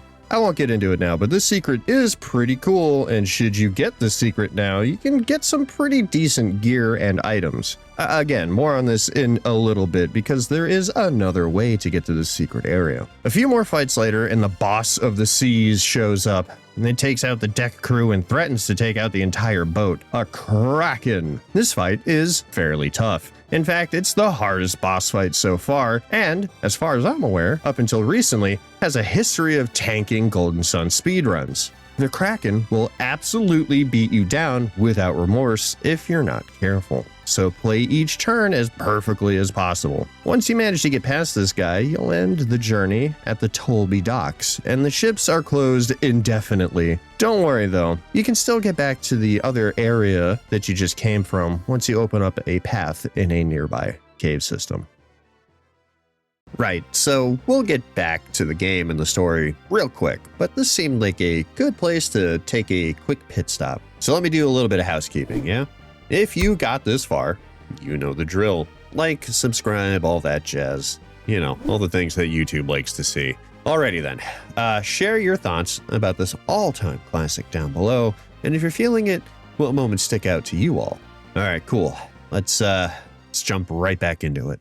Welcome to Tolby, a town that was founded by a man named Babi over roughly 100-something years ago, and as rumor has it, is still being run by the very same founder. Tolby also has a bunch of mini games, none of which are mandatory, but if you do them, you can get some really great gear. The lucky coin toss and this ticket slot machine game here being the most important. There's also this dice tossing game, but I mean, unless you want to grind for money, you don't really need to do this one. I do recommend trying to get what you can from these games, though. The boosts they give are incredible. Once you find your way to Tolby Manor, though, you'll find out that Babi has been missing for some time and no one can seem to find him. Colosso can't officially start without him, so what are we to do? Well, overhearing that he might be in a cave to the north, Altmiller Cave to be specific, we go to investigate. Before that, though, you can walk around and talk with a bunch of people in Tolby Manor and learn a ton of things. You can learn about the Venus Lighthouse, the Babi Lighthouse. You can even find a girl by the name of Sheba here for some reason. She's called a child of the gods. If you speak to her and then read her mind, she has some interesting things to say and even takes notice of you reading her mind. Things are getting interesting here. You even find out that Creighton came from Tolby. He was sent out to try and uncover more about the powers of alchemy, all in service to Babi. Maybe this guy is more involved than we think. A little ways into Altmiller Cave, and you can see the outline of something. I mean, that's got to be a person. And what's more surprising is that they're actually surprised that we can see them at all. The Shadow Man asks us to grab a draught from deep within the cave, and Mai asks if there's a pharmacy down there or something. I love Mai, man. She's such a sarcastic person. Very, very funny. Inviso Dude, though, is less impressed and continues to ask us to find this item for him. He gives instructions on how to unlock the secret room involving rock order and colored lights. It's kind of a lot to take in, so make sure you remember it's important. This cave has a gimmick dealing with the shadows and extremely dark areas. With no real way to light up the cave, though, you just kind of have to power through it. But you can also use the random encounters to kind of show you the way. Getting to the bottom of this cave isn't really all that bad, and once you find the rock room and activate it, all you have to do is remember all the rules that Inviso Dude told you. You know, left to right, color, something, match with, well, I forgot. But hey, don't worry. Let me teach you a little trick here. Reveal is going to show you the right colors. Honestly, this was such a cool thing to stumble upon as a kid. Once I figured out this little bit, I never have to listen to the rules Inviso Dude tells you. Reveal being used here is such a great use of that power and rewarding for you if you remember that the purpose is to show you truths invisible to the naked eyes. Very cool indeed. Once you get the draught back, head all the way to the top of the cave and talk with Inviso Dude. Give it to him, and after a light drink, Babi makes his grand reveal. Shocking, I know, who could have seen that coming? Ivan reads his mind after his little story doesn't make a whole lot of sense to the group. It turns out that Babi here is not only not an adept, but much like a few of the others we've encountered, he can use a form of psi energy somehow. Once the truth is out in the open, he talks about a group of people known as Lemurians. You might have seen that name pop up once or twice before, but it was only ever a footnote in some bookcases if you bothered to look at those. The conversation gets cut short as guards enter the cave and escort Babi back to Tolby. We have been asked to participate in Colosso and demonstrate what kind of power that we have as adepts. Babi is definitely more in the know about things than we can understand, so with no choice, Isaac enters the tournament. I love that the first thing that happens when you roll up all bright-eyed and bushy-tailed for this thing is that all the guards are like, "This kid? Really? All right." They bring everybody in and lay out the rules. Ivan, the ever-quick thinker, says that we should be shown the layout of the stages as Isaac hasn't really had a chance to see much of anything. Thankfully, the guards are like, yeah, that makes sense, and we get a tour of each stage as you move along in the competition. Colosso is 1 part race and 1 part gladiatorial combat, and all American Gladiator, dude. For real though, you can only use the equipment you pick up on the way to the combat space. The first person to get there gets the best stuff, so speed is important, which brings me to my personal favorite bit, the clear and blatant cheating that you get to do. Isaac is already a powerhouse just in general. Like, his sword arm is still pretty strong, but the fact that he's able to just throw magic around like it's nothing is hilarious to me. So why not stack the odds ever more in your favor? At each obstacle, you can choose to leave a friend behind to cheer for you. Make sure, though, that you pick the right person for the right section to cheer you on. Remember, kids, if you ain't cheating, you ain't trying. Once you get everybody set up in the right spot, you head back to the waiting room. Here you can speak with the other fighters and get a bit about their backgrounds. Many of them aren't exactly the talkative type, but you can get into the headspace of them a little bit. Once you're set, stand in your clearly just drawn on the floor spot, and the contest begins. If you put your team in the right spots, you get to lend a hand, which is just a fun way to start your serial cheating spree. It's a damn good thing nobody else here is an adept, or at the very least psi energy sensitive, because wow, you can get away with some stuff, man. Literally freeze a guy in time and nobody bats an eye or notices. I gotta wonder what it's like to be this fella just stuck. Ugh.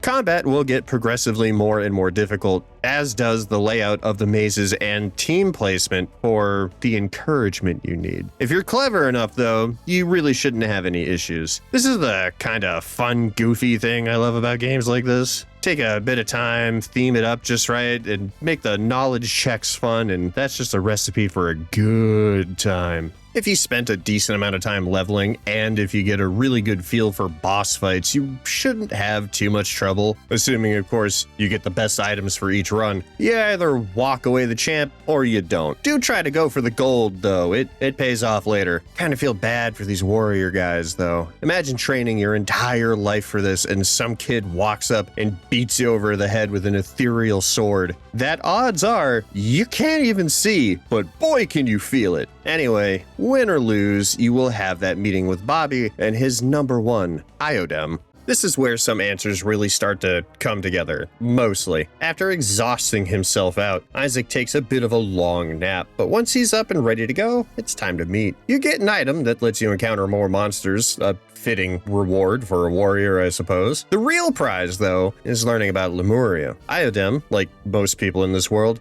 didn't know what psi energy is, and after seeing Babi use it, he could tell that Isaac and crew are on a different level. Mai asks why Lemurians keep getting brought up, and Babi finally spills the tea. He is, in fact, incredibly old, and those old rumors about him being older than the city are actually quite true. Lemuria, as it turns out, is sort of like Atlantis, as in it's a place that very well might have existed, but no one seems to be able to locate it. Babi knows where it should be, but seemingly no crew or boat can keep a straight course. Hence why Babi wants to complete his lighthouse to help ships try to stay on track. We also learned that he left Lemuria on a Lemurian ship, one that can only be sailed by people who can use psi energy. While Babi isn't an adept, he can still use a bit of that power. The real reason Babi is trying so hard to get back is because his drought is running low, and that's why you found him near death in Altmiller Cave. Babi has been trying to ration what's left of his draughts because it slows the aging process down, but it's nearing its end, and he needs more if he wants to continue to live for as long as possible. But it's not looking good for him. Iodem sets out ahead of you, and Garrett reminds us that we need to track down Felix and his crew before they get to the next lighthouse. Babi says that he has some tasks to be done there, as it's somehow linked to the lighthouse that he is building. Now that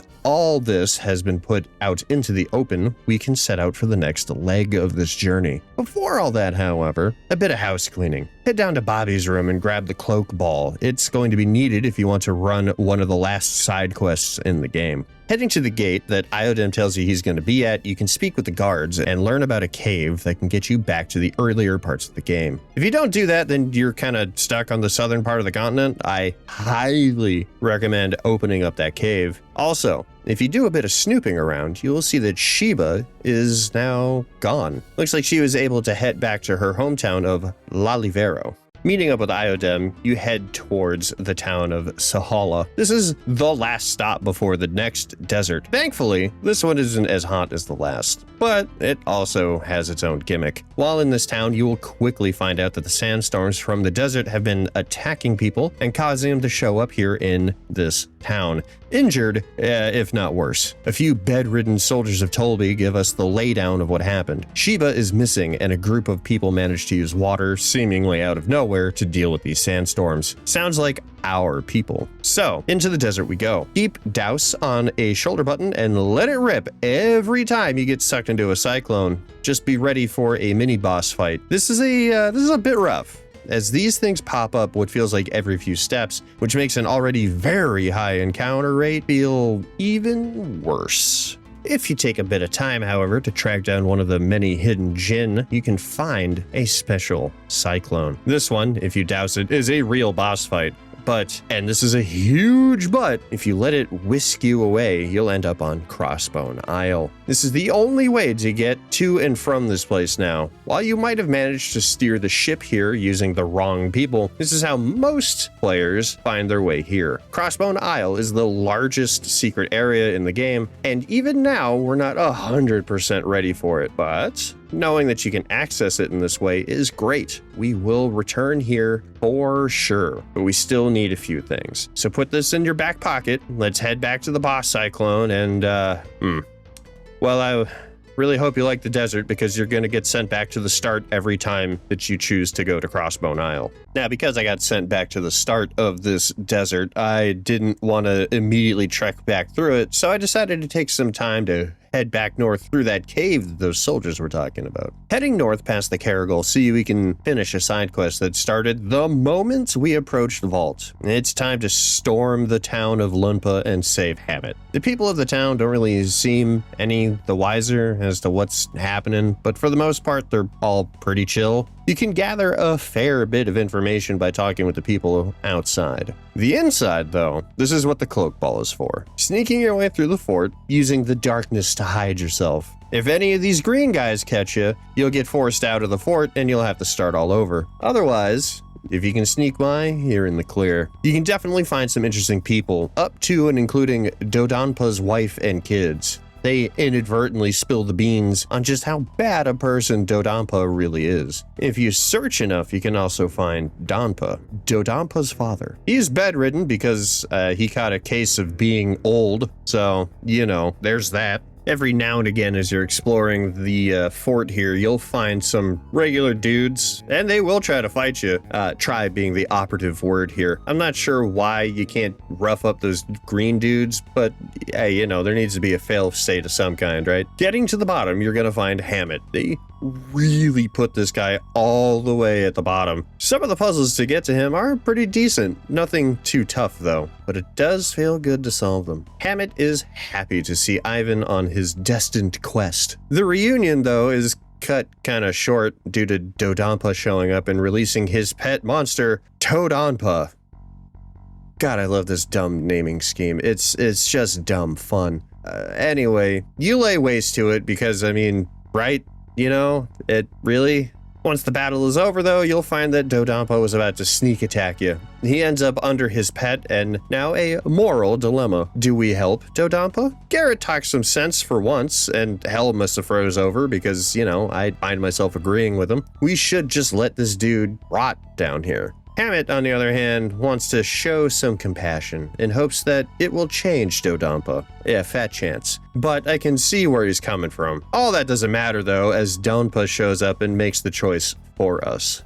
Hammet is now free to go, and Dodonpa will stay down here for a length of time. Alright, all we have to do is exit just as sneakily as we did infiltrating. Easy enough. Now we have the option to go back to Kalay with Hammet, or we can stay and wrap up some stuff here. If you choose to stay, Donpa has a djinn in his room, so, you know, that's reason enough to stay here. Otherwise, heading back to Kalay will trigger a scene. One that feels wrong, but it all evens out in the end. Lady Leona is none too happy that you solved the problem for her, especially since you had your own important quest to take care of. That aside, you get some items from the treasury, so, like I said, it all evens out. Ivan vows to leave immediately to get back on Felix's trail, and wait, when did it become Felix and not Satiros? Interesting. As a parting gift from Hammet, you get told to head to Hesperia, a continent to the west of Angara. Lots of places to be and names of areas yet untouched by our party. Things to take note of and keep in the back pocket. For now, though, it's back to chasing down Felix, I guess, which means another trek through the desert.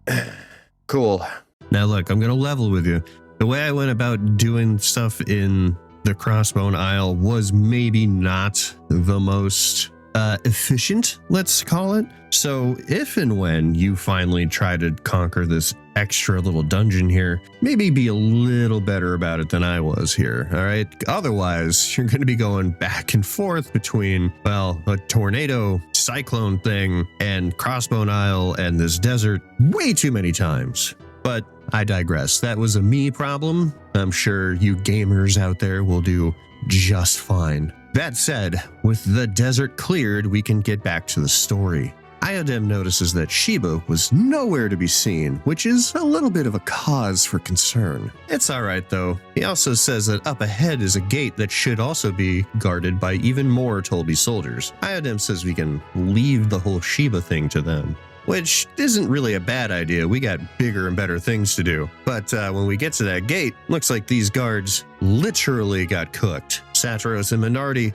roasted these dudes. So obviously, this isn't good. While chatting with one of them, we find out that the group that we're chasing seems to have grown by exactly one person. Sheba, it turns out, is now a part of Felix's group. We don't really have time to figure out why that might be. They are getting ever closer to that Venus Lighthouse after all, and we need to stop them. However, you can take a small detour. If you enter this cave here, you'll pop out near a sunken boat. Iodem is really interested in this boat for some reason and gives us an orb. He tells Isaac to focus power into it, which he does, and it does absolutely nothing. Something's not right here. Maybe the boat is beyond repair? Who can say, really? We got bigger and better things to do anyway. We got to get to that Venus Lighthouse. The trail of devastation that leads up to the Venus Lighthouse is insane. These guards got their asses beat so bad that they phase out of reality. That said, you learn real quick that the group who assaulted the lighthouse left just about as quickly as they showed up. We are here though, so it's time to explore what we can in order to see what the real deal might be. One scholar on the ground says that this is an exit and not an entrance, which is strange. Now, I'm gonna be honest with you, I fumbled this just a little bit. I didn't do everything that I need to do here before I left. I'll fill you in when my mistake makes itself known though. Heading to Lalivero, we see more Tolby guards beaten and on the ground. They confirm that Sheba is with them and that they, for some reason, were heading towards Babi Lighthouse. We are closing in on them, finally. There really isn't a whole lot to say about the town of Lalivero other than that this town loves Sheba and they would risk it all to make sure that she is safe. Other than that though, it's a pretty standard town. You're not going to spend a whole lot of time here unless you're, wheeling and dealing. Really, you're going to pass on through to head up to Babi's Lighthouse, which when you arrive, you find people burned and beaten. Satros and Minardi must really be getting desperate, or I guess just tired. It's kind of hard to tell which. Getting to the top of Babi's Lighthouse is how you get to the bottom, where a group of people are just kind of chilling. They're there trying to figure out how a door opens. Felix and his crew are able to just kind of slip on in, but seemingly not anyone else. Turns out that the door here can sense who has psi energy and who doesn't, as a way to keep regular people out of the ruins. Think of it kind of like a test of sorts. After passing this test, we gain access to the ruins, and Iodem opts to stay here with the rest of the regular townfolk. They handle being told to stay put pretty well, all things considered. Still, they're not exactly thrilled at a group of kids going to play hero. What choice do they really have, though? Interesting that there doesn't seem to be any Venus adepts around here. Do you remember all the way back at the Mercury Lighthouse how Mia was around? she was one of the last, but she was there to like guard the lighthouse. There doesn't really seem to be that here for some reason. There are instead a series of riddles and obstacles that only somebody with the right set of powers can deal with. I have to wonder if those were put in place by the last of the Venus adepts that lived in this area. Something had to have happened that caused them to either abandon the area completely, or maybe on a darker note, they just all died off somehow. It would explain why instead of a guardian of sorts, it's just mechanisms designed to test for psi energy. Really makes you wonder just what went down here in the past. Anyway, with the path open, we can begin our ascent into the Venus Lighthouse proper, is what I would say if I did everything that I was meant to do when I first got to the lighthouse. I missed out on a few important things, one being the statue that lights the way for you, and the other being the key to get that to happen. The carry psi energy, I missed those and had to make a detour to collect them. So, you know, I did. I fixed my mistake. And with that, I was able to make my way for real. Now, that said, if you want to collect everything in the lighthouse, you will need to come back here again to change the pathing on the floor. There are some seriously powerful items here, and you do not want to miss them. So this little back and forth was 100% my bad and added a little bit more to the old to-do list. Oops. But with all this stuff, it's finally time to talk about the Crossbone Isle. Crossbone Isle is the last major side quest to be done. It has some of the most powerful items in the game and some of the hardest puzzles that Golden Sun Book 1 has on offer. Not only that, but it has 10 boss fights, each more difficult than the last, all of which culminate at the very end with the super boss, Deadbeard. Thankfully though, there are no random encounters here. It's just puzzles and bosses, so while it can be a lot if you're not prepared enough, it shouldn't be the worst experience if you've trained up for it a little bit. All that said, if you do decide to leave for any reason, you will have to trek through the Suhulla Desert every time. A super pain in the ass for sure. Now, you might recall that I said you could start your Crossbone Isle adventure either when you ran adrift due to poor boat management or when you used the big boss cyclone in the desert for the first time. You can only go so far should you attempt to challenge around then. You will either lose to a boss fight or you will find out that you don't have the right powers just yet, namely that carry stone that I mentioned a second ago. Without that, you can't make it to the bottom, so it's better to just kind of wait it out until you are strong enough to make it all the way to the bottom. If you're anything like me, you certainly will want to make it to the bottom. Not only do you get a great fight, but the equipment you get here is strong. Like really great endgame stuff. Now, to be fair, most of it is cursed, which is a drag, but you can make use of the cleric's ring that you'll get to counter the cursed status, making this kind of a non-issue. Fight after fight and puzzle after puzzle, you'll eventually end up on a long-forgotten, beat-up ship. It's way underground at this point, so I'm not entirely sure how it got here in the first place. Either this cave has yet another secret way in, and or it's been so long that the world has shaped itself around the ship. At any rate, it's old and beat up, barely able to float. For your efforts, a chest, which is a mimic and one of the toughest ones in the game, a wonderful appetizer for the main dish ahead. Deadbeard, a ghostly specter of their former life. I hope you brought your A game, because this boss does not play. It is out for blood, and you will pay that price. I haven't really gone into detail about the rhythm puzzle-based aspects of boss fights other than very briefly giving it that little bit of flavor. But this fight is exactly the fight I think that all others were based off of. One strat that I haven't really talked about is summon rushing. In Golden Sun, you can turn off or put your Jinn into standby mode.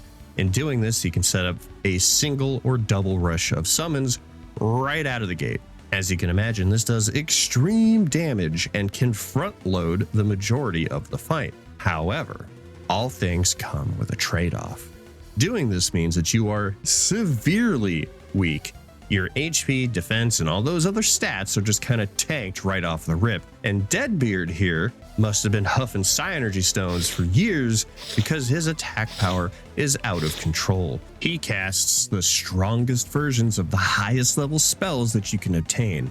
Plus his basic attacks hit extremely hard. The only saving grace is that those can only hit one party member at a time, thankfully. Here is where the rhythm comes into play. It's a dance between hitting hard and making sure you survive the onslaught of magic.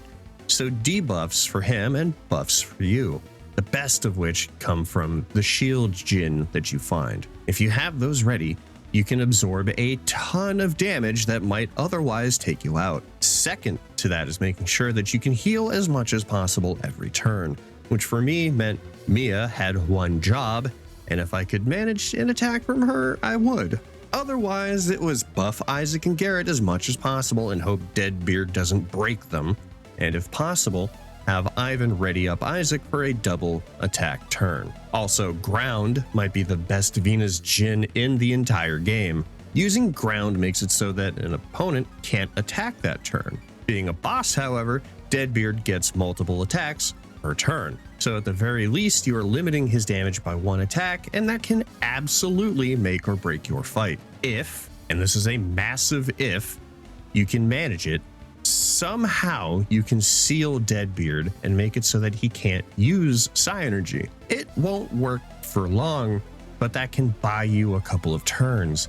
So it's worth trying if you're feeling just a little spicy. If you can manage this dance though, you should have no real trouble with Deadbeard. Just always assume that he can end your game in one or two attacks and you'll probably be okay.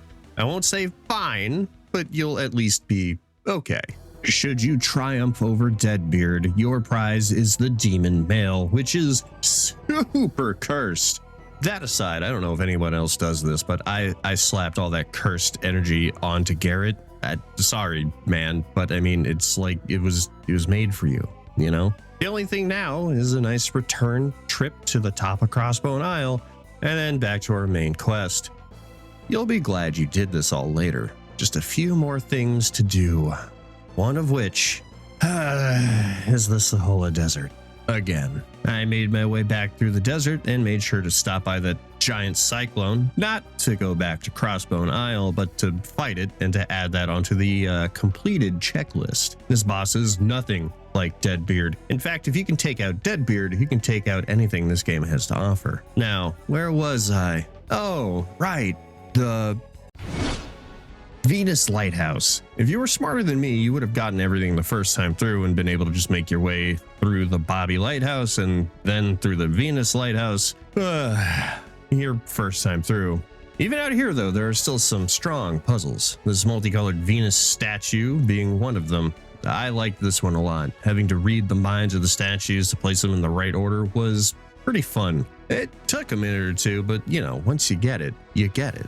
The climb up to the top isn't all that bad either. Plenty of strong monsters and a few good puzzles exist there. At this point though, it shouldn't take you all that long to figure out the bulk of these. Before long, you'll wind up at the point of no return. If you want, I'd recommend taking a bit of time to level up and or grind out for certain weapons that a monster drops here. It's the best one that you can get for Ivan, but it is notorious for how you acquire it. There is a guaranteed way to make it drop if you want, but that's a choice that only you can make. It's a pretty involved process. I, however, got hyper lucky and somehow managed to get it to drop naturally. I was not planning on grinding it out simply because it's tough, man. That's a tough drop to get. On the topic of best weapons in the game, the Gaia Blade is here, and it is a monster. It has one of the highest unleash rates in the game, and overall, is just super cool. It's basically a buffed up Ragnarok spell for free. There is only one other weapon that's perhaps cooler, but it's too early to be talking about that one. More on that way later. Once you're feeling ready to take it to the top, you can slide through the one exit you have, and you'll wind up on the lighthouse area, where you'll see Minardi, Satros, Sheba, and Felix talking about lighting the remaining lighthouses. Why did they say that lighting Jupiter would be virtually the same as lighting Mars? Well, Felix has those answers. You see, he was able to put two and two together. He learned that you'll need an adept of that clan to be able to even step foot into the lighthouses. So he knows that they need Sheba. Felix, for whatever reason, is trying to take her away from the lighthouse area, and Satros and Minardi aren't really super into it. They know that they need her, and they can't risk her just kind of disappearing. Apparently, Jupiter adepts aren't super easy people to come by these days. Felix, in the eyes of Satros and Minardi, is maybe getting a bit too big for his britches. As it turns out, no one other than those two have done any fighting, and that was on purpose. We have been with Isaac and Garrett this entire journey, so we know just how quickly an adept can gain strength. If Jenna and Felix had gotten strong under their watch, the power that both Satros and Minardi hold over them would be diminished. So, maybe this whole time, Felix has been under duress? I mean, it's possible, right? Well, before the plot thickens any further, we roll up ready to put a stop to this. Only Felix isn't very happy to see us. Turns out that Satros and Minardi have done their homework, and I guess Felix was keyed in on this as well, and they need the rod that Ivan has been holding onto this entire time. It's part of the entry fee, let's say, to get into the Jupiter Lighthouse. Through some clever, I guess, wordplay, Satros gets the rod from Ivan and refuses to let Sheba go. He did in fact say that he wouldn't harm her, not that she would be free. So, yeah, this confrontation was fated to happen after all, I suppose.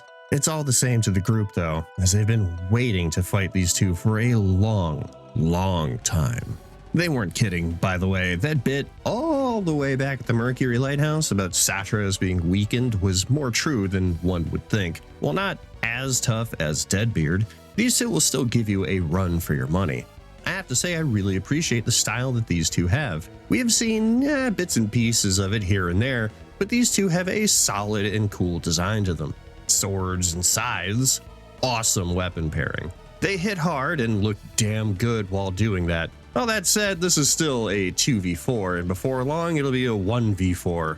Beaten and left laying on the ground, Felix now stands before his childhood friends, and he vows to continue to do the work and light the rest of those lighthouses. This conversation is cut short when, in a wild twist, Satros and Minardi still managed to light the lighthouse, and in doing so, regained their strength. Turns out that Earth and Fire share some connection, and as such, they start to not only regain their power, but overflow with psi energy. As part of their last-ditch effort, they tell Felix to take Sheba and leave.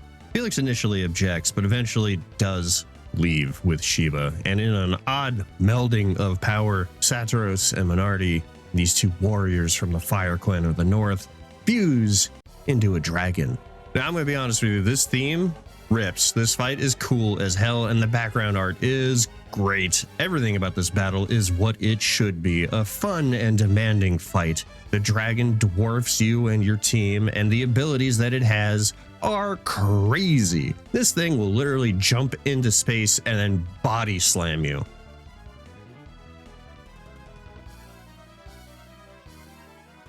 The most interesting thing, however, is that it picks up the fight from the end of the last one. So no healing.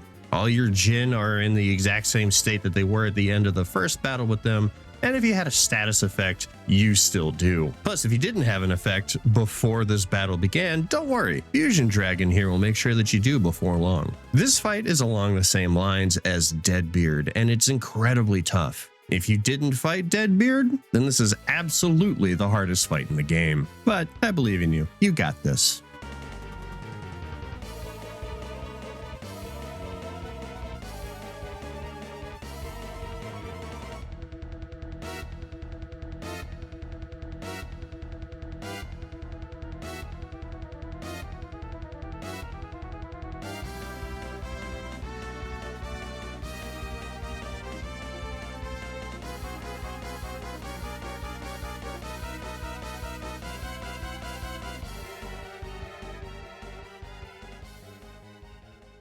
With the dragon defeated, they separate, and Satros and Minardi fall into the lighthouse. Ivan asks if they really won the fight, but it's hard to feel good about the victory when the lighthouse was still lit.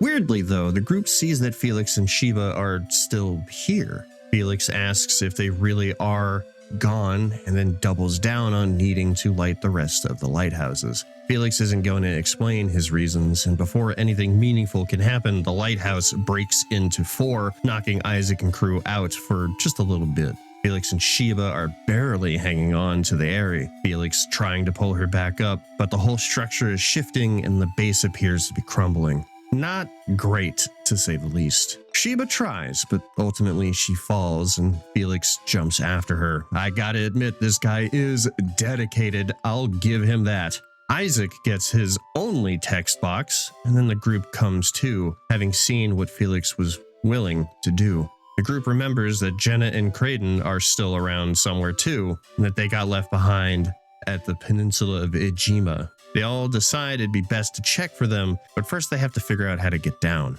Oh, well, okay, I guess the lighthouse can just put itself back together. Interesting. With that, the group leaves the lighthouse area and heads back down. A text box pops up and it looks like some time has passed, and not much can be done, apparently. They can't find Jenna, Felix, or Sheba anywhere, much less Ijima. It would seem that that part of the landmass broke off because of the lighthouse. It's now adrift at sea at best, and at worst is now underwater. Everyone took some time to try and search for these lost people. Lalivero is desperately trying to find Sheba. Haran and the townsfolk really warmed up to Isaac and company. They doubled down on the effort to find Jenna and the others. Haran has hope that some sort of miracle has happened. He chooses to believe that everything turned out all right. And you know what? Good for him, man. What's interesting is that you can control the group after this. You can't really venture too far, though. Iodem wants to chat with you. Once again, the topic of Lemuria came up, and Isaac confirms that they saw a spot in the ocean wrapped up in some mist, as the legends of Lemuria state it to be. Iodem hands over the black orb and states that the ship that was found at Ijima was not Bobby's. His, it turns out, happens to be in Lalivero. Now, while you can walk around, you're not really able to go anywhere except for the dock, and using the orb, you summon the ship from its watery rest. After the ship comes out of the water, the party takes some time to reminisce about their journey so far, and they wonder about what's to come. They board the ship, and thus begins the next chapter of their tale. But unfortunately, that's going to be a tale for next time, because the credits start to roll. The game ends with a bit of a cliffhanger. After the credits, we cut to Jenna and Creighton on Ijima, just kinda existing. So hey, looks like everybody's fine, or at least they are. Alex rolls up and says he has something to show them, and it turns out, somehow, Felix and Sheba not only survived the fall from the top of the lighthouse, but they also washed up on the shore of the floating Ijima Peninsula. The screen fades, and we get the super obvious "to be continued." Oh man, where do we even start with wrapping this part of the journey up? On the surface, this game is just a wonderfully paced little tale. It's got the classic call to action. It has some fairly high stakes with the fate of the world on the line. The characters are fun, if maybe not a little frustrating at times. The puzzles are solid, and the use of psi energy both inside and outside of combat is such a great way to meld the entire world into one kind of cohesive thing. It's an adept's playground. Now, what I think is very cool, as I noticed in this most recent playthrough, is just how much this game sets up for its sequel.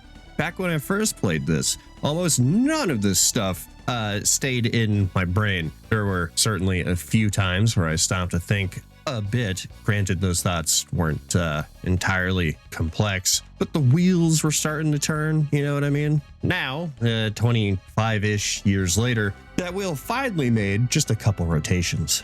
I have played the sequel, obviously, so I know what that deal is. No spoilers here. Not yet anyway, you're gonna have to wait for the Lost Age video if you want some of that. What's interesting looking at this game is just how well they set up not only the world, but the clear direction that they were wanting to go in. Now that I'm paying attention with my adult brain, I have several questions. What is the state of the world? How many adepts are out there in this world? So far, we've really only seen 2, and that's a very lenient to. The village of Vale has, at the very least, a few types of adepts living there, but we've seen both Venus and Mars adepts. And that's kind of it at Vale. Not to say there can't be Mercury or Jupiter adepts there, but Isaac and Garrett were very surprised by Ivan and Mia, which makes me think that there really aren't many of those adepts left. We see as much when we encounter Mia. She was one of the last few, that few being her and maybe the kids that she was working at the shrine with, and of course Alex. We only ever ran into 2 Jupiter adepts, both Ivan and Sheba. You could argue Master Hama, as she was able to teach Ivan Reveal, and if you really want to lean into this, maybe Feshi. Otherwise, we never encounter another Venus adept, not even at the Venus Lighthouse, which is sort of the seat of their power. That area was devoid of those people. Only remnants of that civilization are left. Those countermeasures that they put there to ensure that no normal people could ever enter the Venus Lighthouse. And that's kinda it for the Venus Adepts. Except for, of course, the village of Vale, which seems to have at least a couple of them. So, did some people from the Venus Lighthouse area make the trek all the way up to Vale? Or what? What happened here? Why aren't there any Venus adepts next to the Venus Lighthouse? Why weren't there more Mercury adepts at the Mercury Lighthouse? What is causing all these people to seemingly vanish, as it were? Really, you could boil all this down to one simple question. Where are all the adepts? Why are monsters more common now? Why are tree people able to use psi energy-like powers? How many different types of psi energy are there? Isaac and crew have shown to be able to use their powers in ways that they didn't even know they could. Some people are able to tell when they're getting their minds read, and some are even able to have visions of future events. These abilities get dressed up in whatever key terms are used in that part of the world. For example, all the martial arts temples, we get both ki and chi. The ideas stem from different uses of what more or less seems to be the same key principal idea, using your mind-body connection to achieve something extraordinary. Isaac and company seem to be able to use both sets of these concepts. So is this power more along the lines of everyone has the potential, or are we leaning more towards only certain people have a knack for it? Another interesting thought is that the common word for people who can do this is adept. Adept, as a word, simply means someone who is skilled at a thing. I'm an adept at things like video games. I'm adept at reading, adept at all sorts of things. But these are skills that any person can, with enough time and training, accomplish. As it stands now, I'm getting more and more skilled at weightlifting. Not adept at it, but it's a skill that I'm actively training for. I am adept at weapon handling, disassembly, reassembly, and usage. That said, as far as I'm aware, I can't earthbend or anything, so it's no wonder why elemental adepts are not very common. One theme I think this game really hits on in the sequel is that the world is changing, and in many ways it's regressing in its ability to use itself, if that makes sense. Here's some other things to chew on. Creighton is a scholar, one of the best in his field. However, while he knows a great deal, he doesn't seem to be able to utilize psi energy at all. Conversely, with the exception of Master Hama, none of the martial arts masters know the nitty-gritty of their powers. They believe them to be an extension of themselves, which is correct, but it's still kinda just missing the point, or rather the why. They're not wrong, they're just going based on the feeling. Somewhere in the middle are adepts, and even then, they still don't quite get it. The world of Wayard is vast and full of mysteries, it seems. So many questions, and really only one way to see if any of them get answers. Why is Felix the main concern? A few people here and there have said that his burden is one they wouldn't wish on any individual person, which is strange. what about Felix is so important? While the sequel will have answers to some of these questions, it would be about a year until that game dropped, and in the meantime, all you could do back then was sit and think. Or if you were a kid like me back then, wrap up the game and move on to something else. That sequel would arrive, however, and a whole new journey would start. As a standalone experience, I think this game does a great job of setting up the world and the characters therein. I don't think this game is particularly groundbreaking in any way, not really, but it is solid. It is, in my opinion, the perfect starter RPG. It's both straightforward enough for most people to just kind of get into it, and yet it has so much depth to it, more than it really has any right to have, for those who want just a little bit more out of the combat systems. I would have no problem recommending this game to just about anyone. As long as you're looking for a mostly chill time and you just want to go on a ride that spans a few continents and lighthouses, then I say play Golden Sun. Just get ready for maybe more than you think. A Lost Age is right around the corner.